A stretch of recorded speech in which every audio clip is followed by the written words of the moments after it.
പ്രഭാഷകൻ അധ്യായം 33. കർത്താവിനെ ഭയപ്പെടുന്നവന് അനർത്ഥം സംഭവിക്കുകയില്ല. ആപത്തിൽ നിന്ന് അവിടുന്ന് അവനെ രക്ഷിക്കും. ജ്ഞാനി നിയമത്തെ വെറുക്കുകയില്ല. അതിനോട് ആത്മാർത്ഥത ഇല്ലാത്തവൻ കൊടുങ്കാറ്റിൽപ്പെട്ട തോണി പോലെയാണ്. വിവേകി നിയമത്തിൽ ആശ്രയിക്കും. ഉറിയും കൊണ്ടുള്ള നിശ്ചയം പോലെ നിയമം അവന് വിശ്വാസ്യമാണ്. മുൻകൂട്ടി തയ്യാറായേ സംസാരിക്കാവൂ, അപ്പോൾ നീ ശ്രദ്ധിക്കപ്പെടും. ചിന്തിച്ചുറച്ച് ഉത്തരം പറയുക. വിഡ്ഢിയുടെ ഹൃദയം വണ്ടിച്ചക്രം പോലെയാണ്. അവൻ്റെ ചിന്തകൾ തിരിയുന്ന അച്ചുതണ്ടു പോലെയും. പരിഹസിക്കുന്ന സ്നേഹിതൻ വിത്തുകുതിരയെപ്പോലെയാണ്. ആര് പുറത്തിരുന്നാലും അത് ഹേഷാരവം മുഴക്കുന്നു. അസമത്വങ്ങൾ. വർഷത്തിലെ എല്ലാ ദിവസങ്ങളെയും പ്രകാശിപ്പിക്കുന്നത് സൂര്യനാണെങ്കിൽ ഒരു ദിവസം മറ്റൊന്നിനേക്കാൾ മെച്ചപ്പെട്ടതാകുന്നതെങ്ങനെ? കർത്താവിൻ്റെ നിശ്ചയമനുസരിച്ചാണ് അവ വ്യത്യസ്തമാകുന്നത്. ഋതുക്കളും ഉത്സവങ്ങളും നിർണയിച്ചതും അവിടുന്നാണ്. ചില നാളുകളെ അവിടുന്ന് ഉന്നതവും സമ്പൂജ്യവും മറ്റു ചിലതിനെ സാധാരണവുമാക്കി. മനുഷ്യരെല്ലാവരും മണ്ണിൽ നിന്നാണ്. ആദം പൊടിയിൽ നിന്ന് സൃഷ്ടിക്കപ്പെട്ടു. കർത്താവ് തൻ്റെ ജ്ഞാനത്തിൻ്റെ പൂർണ്ണതയിൽ അവരെ വിവേചിക്കുകയും വ്യത്യസ്ത മാർഗങ്ങളിൽ നിയോഗിക്കുകയും ചെയ്തു. അവിടുന്ന് ചിലരെ അനുഗ്രഹിച്ചുയർത്തി, വേറെ ചിലരെ വിശുദ്ധീകരിച്ച് തന്നോടടുപ്പിച്ചു. മറ്റു ചിലരെ ശപിച്ചു താഴ്ത്തുകയും സ്ഥാനഭ്രഷ്ടരാക്കുകയും ചെയ്തു. കുശവൻ്റെ കയ്യിൽ കളിമണ്ണ് പോലെയാണ് സ്രഷ്ടാവിൻ്റെ കയ്യിൽ മനുഷ്യർ. അവിടുന്ന് തൻ്റെ ഇഷ്ടമനുസരിച്ച് പ്രവർത്തിക്കുന്നു. ഇഷ്ടമനുസരിച്ച് അവർക്കു നൽകുന്നു. നന്മ തിന്മയുടെയും ജീവൻ മരണത്തിൻ്റെയും വിപരീതമാണ്.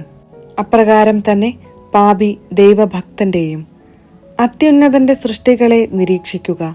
അവയെല്ലാം ജോഡികളായി പരസ്പര പൂരകങ്ങളായി നിലകൊള്ളുന്നു. ഒടുവിലാണ് ഞാൻ ഉണർന്നത്. കാലാ പെറുക്കുന്നവനെ പോലെ ഞാൻ മുന്തിരിപ്പഴം ശേഖരിക്കുന്നവരുടെ പിന്നിലായി. എന്നാൽ കർത്താവിൻ്റെ അനുഗ്രഹം നിമിത്തം ഞാൻ മുൻപന്തിയിലെത്തി. മുന്തിരിപ്പഴം ശേഖരിക്കുന്നവനെ പോലെ ചക്കു നിറച്ചു. എനിക്കു വേണ്ടി മാത്രമല്ല, ഉപദേശം ആരായുന്ന എല്ലാവർക്കും വേണ്ടിയാണ് ഞാൻ അധ്വാനിച്ചത്. ശ്രേഷ്ഠന്മാരെ, സമൂഹ നേതാക്കളെ, എൻ്റെ വാക്ക് കേൾക്കുവിൻ. ജീവിതകാലത്തിലൊരിക്കലും പുത്രനോ ഭാര്യയ്ക്കോ സഹോദരനോ സ്നേഹിതനോ നിന്റെ മേൽ അധികാരം കൊടുക്കരുത്. വസ്തുവകകളും നൽകരുത്. നീ മനസ്സുമാറി തിരികെ ചോദിച്ചേക്കാം. ശ്വാസം പോകുന്നതുവരെ നിന്റെ സ്ഥാനം കരസ്ഥമാക്കാൻ ആരെയും അനുവദിക്കരുത്. മക്കളെ ആശ്രയിക്കുന്നതിനേക്കാൾ നല്ലത് അവർ നിന്നെ ആശ്രയിക്കുന്നതാണ്.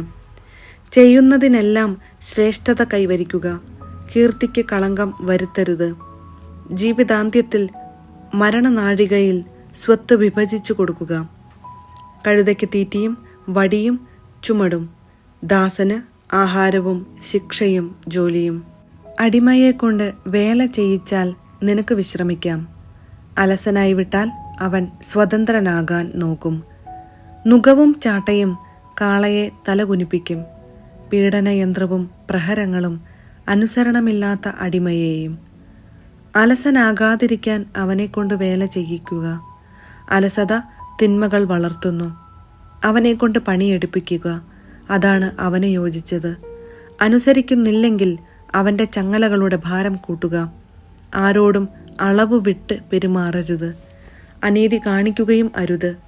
നിനക്ക് ഒരു ദാസനുണ്ടെങ്കിൽ അവനെ നിന്നെപ്പോലെ കരുതണം. നീ അവനെ രക്തം കൊടുത്ത് വാങ്ങിയതാണല്ലോ. നിനക്കൊരു ദാസനുണ്ടെങ്കിൽ അവനെ സഹോദരനെ പോലെ കരുതുക. അവനെ നിനക്ക് നിന്നെപ്പോലെ തന്നെ ആവശ്യമാണ്. നീ അവനോട് ക്രൂരമായി പെരുമാറുകയും അവൻ ഒളിച്ചോടുകയും ചെയ്താൽ അവനെ അന്വേഷിച്ച് നീ ഏതു വഴിക്ക് പോകും?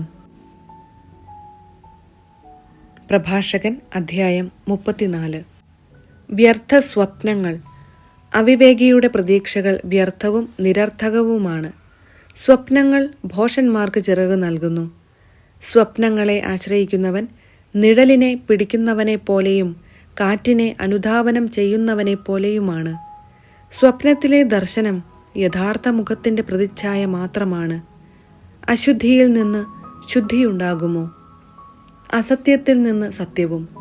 ഗർഭിണിയുടെ ഭാവന പോലെ ശകുനം, നിമിത്തം, സ്വപ്നം ഇവയെല്ലാം മിഥ്യയാണ്. അത്യുന്നതനിൽ നിന്നുള്ള ദർശനമല്ലെങ്കിൽ അതിനെ അവഗണിക്കുക. സ്വപ്നങ്ങൾ അനേകരെ വഞ്ചിച്ചിട്ടുണ്ട്. അവയിൽ ആശ്രയിച്ചവർ പരാജയപ്പെട്ടിട്ടുണ്ട്.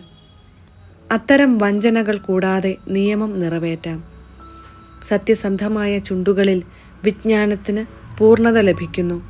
വിദ്യാസമ്പന്നൻ വളരെ കാര്യങ്ങൾ അറിയുന്നു. അനുഭവസമ്പന്നൻ വിവേകത്തോടെ സംസാരിക്കുന്നു. അനുഭവജ്ഞാനമില്ലാത്തവന് അറിവ് കുറയും.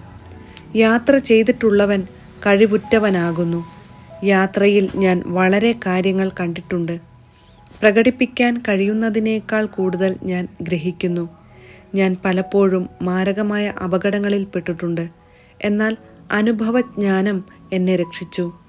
ദൈവഭക്തന്റെ ജീവൻ നിലനിൽക്കും. അവന്റെ പ്രത്യാശ അവന്റെ രക്ഷകനിലാണ്. ദൈവഭയം. കർത്താവിനെ ഭയപ്പെടുന്നവൻ അധീരനാവുകയോ ഭീരുത്വം പ്രകടിപ്പിക്കുകയോ ഇല്ല.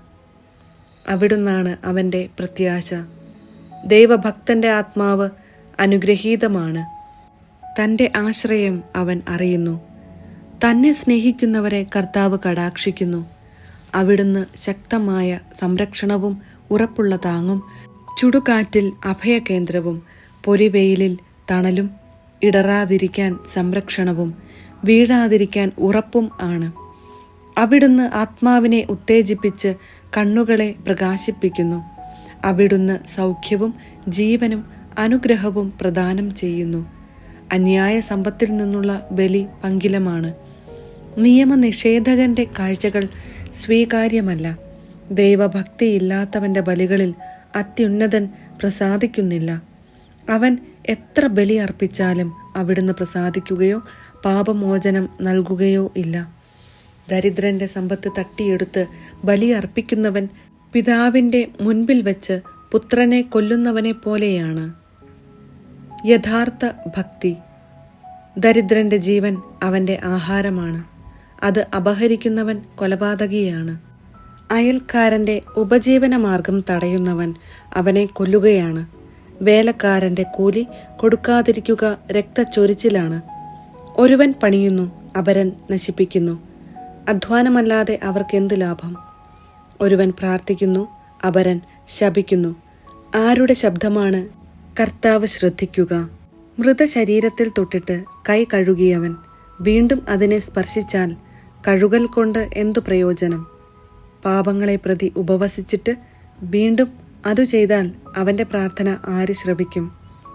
എളിമപ്പെടൽ കൊണ്ട് അവൻ എന്തു നേടി?